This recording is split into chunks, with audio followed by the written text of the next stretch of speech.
I thought this was a really interesting one. There's just like one or two things that these people are doing a little bit differently. And I know that this isn't an e-commerce store, but I just think we can get lessons from as many places as we possibly can to make e-commerce stores better, and particularly the blogs, make them more effective, bring more traffic into blogs in e-commerce because it's such a competitive area.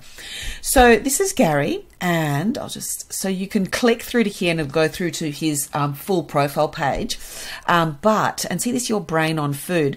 Oh, that's a different link. That's interesting. There must be a different article. So I can see blog, your brain on food. Yeah. Your brain on food. Your brain food. No, it goes to saying this same article, same URL. Anyway, I thought there was a couple of interesting things. They've, for whatever reason, Psychology Today have made the whole thing clickable. So you can click on this, you can click on anything in here. And so even though it doesn't look clickable, as soon as your mouse sort of moves over this area, it changes the icon, which brings some attention to that text. So I thought that was quite interesting. I haven't seen that done before, and it could just be a happy mistake, but we know that if something moves like this and changes, that it does bring your eye to that section. And I thought this was really interesting as well. They've got this copyright symbol here. Gary, PhD author of particular book, Oxford 2010. I think Google pays attention to that sort of stuff. Like if Google's got the crawl budget, which I think it would for this website, I think this is a reasonably sized website, I think it would have the crawl budget for it, which means that it's actually reading more of the site than less of the site. It's reading more of this site than other sites. But if we go through to his page, so I've just clicked on this big block of anything, excuse me. Let's just see. Those are just share links, not through to his socials.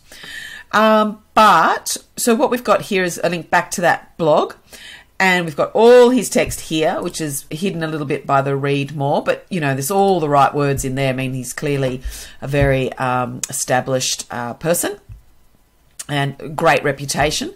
The other thing that's interesting is they've got an RSS feed here.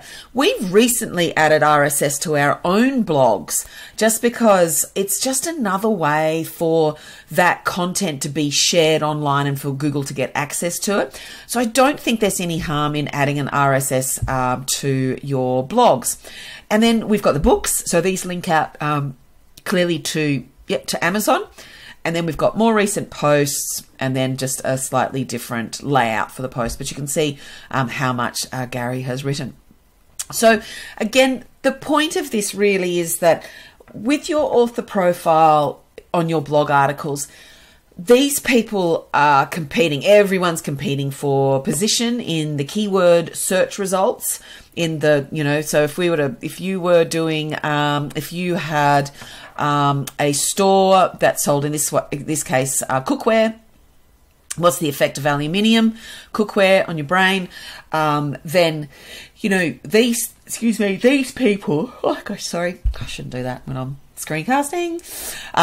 If you're trying to show up for cookware or aluminium cookware and you're writing an article about aluminium cookware because you run a cookware store, all my point is that others who are competing in Psychology Today for that same sort of keyword, they are doing this with their author profiles. And so I'm just sort of saying you've just got to step it up. Just step it up a touch. There's plenty of these screencasts that I'm making about all of these different topics. Just watch these screencasts and just take note of the lessons from other people. You don't have to do everything perfectly. You've just got a little, you know, what do they say? You eat an elephant one bite at a time. You just have to do little bits, iterative, tiny little improvements. 1% improvement every day adds up to a whole elephant by the end of the year. So you don't have to do everything, but it's just these tiny little improvements. But anyway, if you want to know more, if you want more of these sorts of ideas, then we've got CopyZine, the newsletter that you can subscribe to. So just head over to the website and subscribe to that. Okay. And we'll do a deep dive once a month on one of these topics. Okay. Bye.